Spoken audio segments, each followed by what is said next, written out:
Welcome to today's devotion. I'm Pastor Tim Gerbing from Christ Lutheran Church in Pewaukee. Let's listen today to Luke chapter 2, verse 21. On the 8th day, when it was time to circumcise a child, he was named Jesus, the name the angel had given him before he was conceived. You know, it's easy to skip over a short verse like this in the Bible, but it sure tells us much. At the age of 8 days, according to the law of Moses, Jesus was circumcised.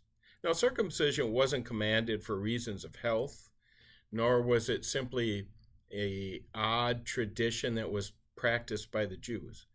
Submitting to circumcision meant that an individual was obligating himself to the entire Old Covenant that God had given to Israel. All of its laws would apply to him. Now, this is strange for Jesus. After all, he's God's son. He's holy and sinless. God's law is meant for sinners.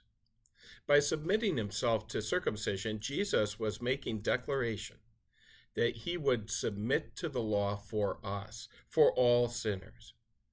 In his letter to the Romans, the Apostle Paul writes that Jesus is the culmination, or maybe we'd say the end of the law, because Jesus fulfilled it all, so that through faith in Jesus, we receive Jesus' righteousness.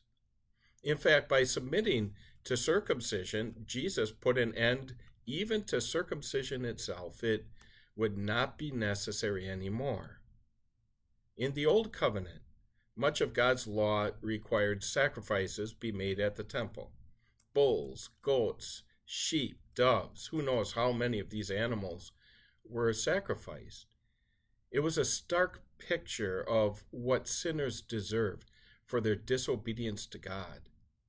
The throat of an animal would be slit, its blood drained and poured out on the altar. The altar was kept continually burning, the carcass thrown and burned upon it.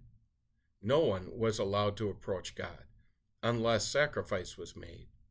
Sin required payment to God, and that payment was death. But sacrifice also directed the worshiper to God's promise of forgiveness for sin.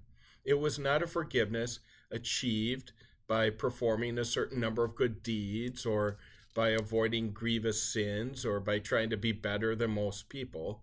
It was a forgiveness that would come from the only perfect sacrifice, the sacrifice of the life of God's Son. His death would make payment for every sin and would provide full and free forgiveness to everyone who believed. Already in his short life, 8-day-old Jesus shed his blood.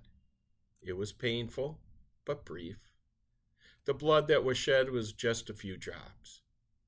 33 years later, the pain would be far more intense, and it would include rejection by his Father and hell itself, a shedding of blood that would result in death. But that's what was necessary to save sinners, and Jesus willingly offered himself to accomplish it. Thank God for the sacrifice that he provided for the world. Amen.